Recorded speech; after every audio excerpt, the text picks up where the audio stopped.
Morning student, आज हम करेंगे, हमने पढ़ लिया था पारिस्थितिकी के उपक्षेत्र। अब आपका नेक्स्ट टॉपिक है इकोसिस्टम। ठीक है, तो आज हम क्या पढ़ेंगे? इकोसिस्टम। इकोसिस्टम मतलब पारिस्थितिकी तंत्र। एक सेकेंड। इको सिस्टम या पारिस्थितिकी तंत्र। देखिए क्या होता है इकोसिस्टम।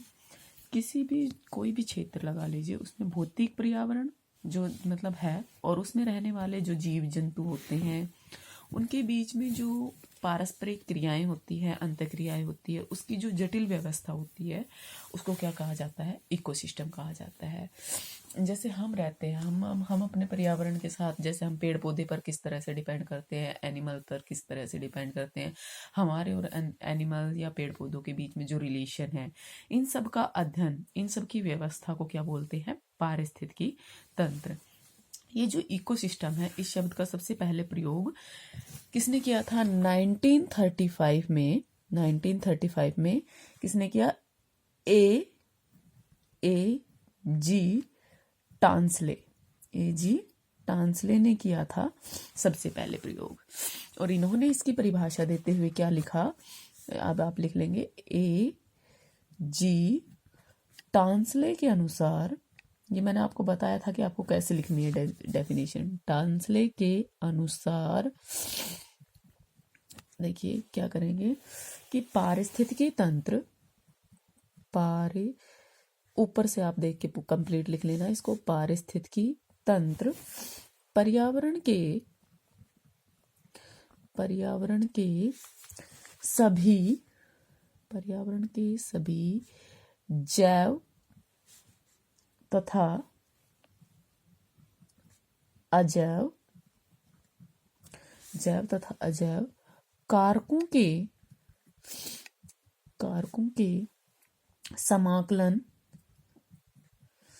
समाकलन का परिणाम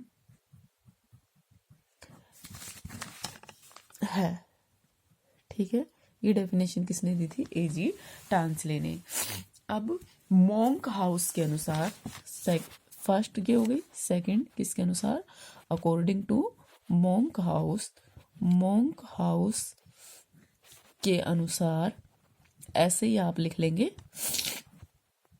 ठीक है, मोंक हाउस के अनुसार पारिस्थितिकी तंत्र भौतिक पर्यावरण में रचा बसा पौधों और जीव जंतुओं का एक जैसा समुदाय होता है। ठीक है, क्या कहा? मोंक हाउस के अनुसार पारिस्थितिकी तंत्र भौतिक पर्यावरण में रचा बसा पौधों और जीव जंतुओं का एक जैसा समुदाय होता है। ठीक है, नेक्स्ट थर्ड लिखेंगे आप, स्ट्रोहलर तथा स्ट्रोहलर के अनुसार जीवों के समूह के साथ परस्पर क्रियाशील घटकों के सकल समुच्चय को पारिस्थितिकी तंत्र कहते हैं। ठीक है, नेक्स्ट है फोर्थ पर, लिंडमैन के अनुसार। इन्होंने क्या कहा? लिंडमैन के अनुसार क्या कहा? पारिस्थितिकी तंत्र शब्द का प्रयोग किसी भी परिमाण वाली स्थान समय इकाई के अंतर्गत भौतिक, रासायनिक, जैविक प्रक्रमों से निर्मित तंत्र के लिए किया जाता है। ठीक है, इसके अलावा आप अपनी बुक से जो भी डेफिनेशन आपको इजी लगे आप वो याद करेंगे। कम से कम नहीं तो 5 डेफिनेशन आपको याद करनी है। ठीक है, अगर हम बात करें तो पृथ्वी के जो प्रत्येक भाग है उसका अपना पारिस्थितिकी तंत्र होता है। जो पारिस्थितिकी तंत्र है ये छोटा भी हो सकता है और बहुत बड़ा भी हो सकता है। फॉर एग्जाम्पल, अगर हम गांव के एक तालाब की बात करें तो गांव का एक छोटा सा तालाब है, उसमें मान लो छोटे छोटे कीड़े पाए जाते हैं, उनको कौन खा लेता है? मेंढक खा लेता है। मेंढक को कौन खा लेता है? अगर उसमें छोटी मोटी मछली है तो मेंढक को वो खा लेती है। बस इतना ही है, ठीक है। लेकिन जब हम अमेजन अमेजन का जो वर्षा वन है, रेन फॉरेस्ट है, अमेजन पता है ना, अमेजन रिवर आपने सुना होगा, दक्षिणी अफ्रीका में है, ठीक है। और वहां इसके क्या है, विशाल कई देशों में विस्तृत है ये जो अमेजन के जंगल है। और यहाँ पर क्या पाया जाता है? एक विशाल पारिस्थितिकी तंत्र पाया जाता है। महासागर और सारा संसार एक पारिस्थितिकी तंत्र हो सकता है। पृथ्वी पर जो सबसे बड़ा पारिस्थितिकी तंत्र है वो क्या है? जैवमंडल, ठीक है। अब आपके लिए ये समझना भी जरूरी हो जाता है कि जैवमंडल क्या होता है। जैव मंडल, ठीक है, बायोस्फीयर,